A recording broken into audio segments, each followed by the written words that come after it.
We know it must be annoying for us to keep pointing out something that you cannot translate with your physical senses. And what we want you to do is to try to be satisfied with the knowledge that if I can feel it, that then I will soon see it.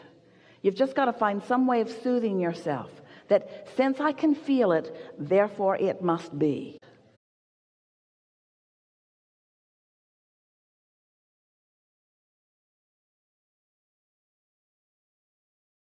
The receptive mode just means you're receiving something.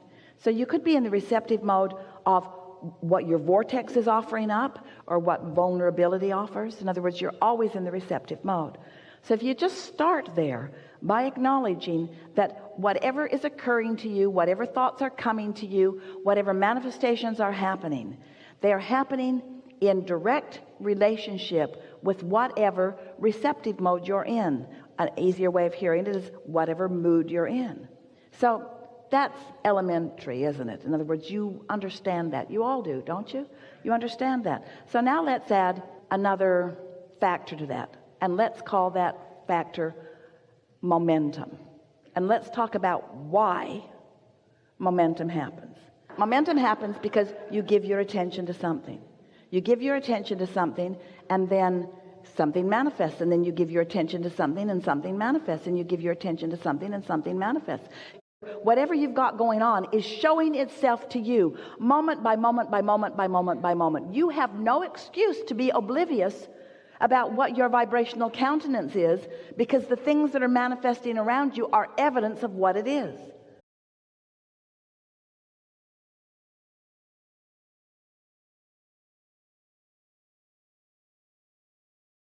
If you are aware of the way you feel, and you sort of kind of like that feeling, so you focus there, it will become more and more and more and more and more. You could take any thought of minor importance, and you could focus on it and bring it to a place of momentous importance, and it would manifest in this day. Every single one of you could do that with anything that is important to you. This is the power of the universe that you've got working with you. This is the power of the focus of source energy that you've got working with you. You have tools at your fingertips. You have the energy that creates worlds flowing through you, you see.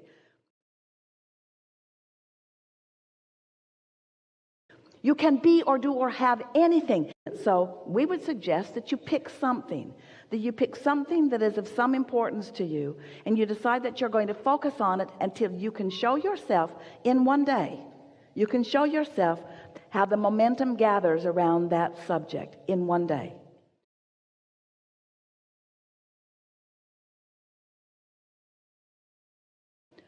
From the point of just being able to talk about it, to the point of feeling fairly good feeling emotion about it, to the point of really feeling excitement about it, to the point of it manifesting in one day. You can do that. You can do that. And you do it all the time. That's what's so funny about this conversation. You do those things all the time. You just don't know that you're doing them. And so you don't give yourself the credit of focus that you deserve to give yourself the credit of focus. Spend more time in the vortex. It's really funny. Here's this vortex, all ripe and ready and really eager. Well, we are the eager ones. To show it to you. And you're over there saying, I don't see it. I don't see it. I don't see it. And we say, that's why. That's why. You got to look where it is and feel like it feels. So pick any subject. Look where you think it might be. If you feel that something is lost where you stand, and you believe us at all that there is a vibrational version of you, then look in the direction of this vibrational you and describe it to us.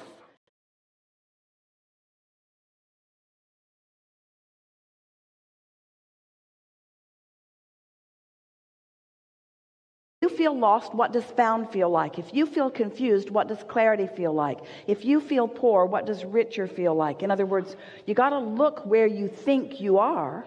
So look there and describe that for just a moment and stop the other.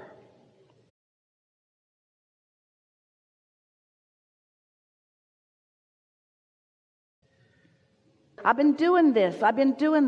How do I get the money out of the vortex and into the bank? When does it come to me? But you see, you can't talk about why the drought is unpleasant and attract the rain. You can't talk about what's missing and allow what's missing to be fulfilled. You see, you don't have to build the momentum in the vortex. The momentum is already built. You ask, and the momentum is already gathered, and it's huge and ready for you to receive it. Is it too big for you to receive it? No, not at all. Could you get ready to receive it? Yes. Are you ready right now? No. Could you get ready? Yes. Are you ready now? No. Could you get ready? Are you ready? No. Do you want to get ready?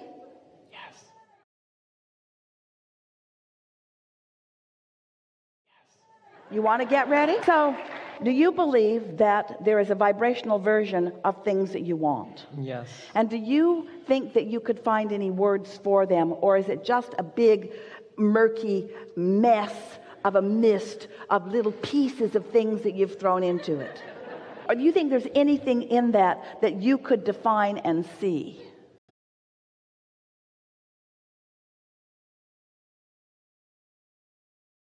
It isn't easy to go there because you don't have the momentum, but we promise you the momentum will come fast. You see, it's easy to tell the other story because that momentum's there. It's easy to say all of those things, but it's not how it needs to be. What's in your vortex that you would like to define? We just want you to find some simple thing that's over there. What's there that you want? What's there that's missing? What's found that you feel lost from? What's over there that isn't over here? What's over there that you want? What is it that you want?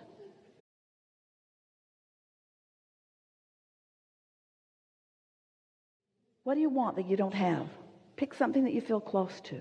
So when you say, I want cars, or I want everything,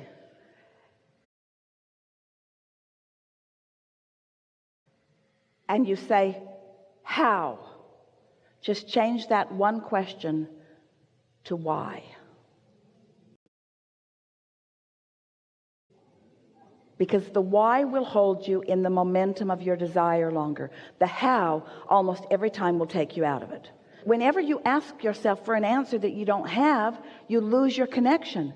But when you ask a question that leads you further in the momentum of your desire, it allows the momentum of the desire to go further. Did you hear that?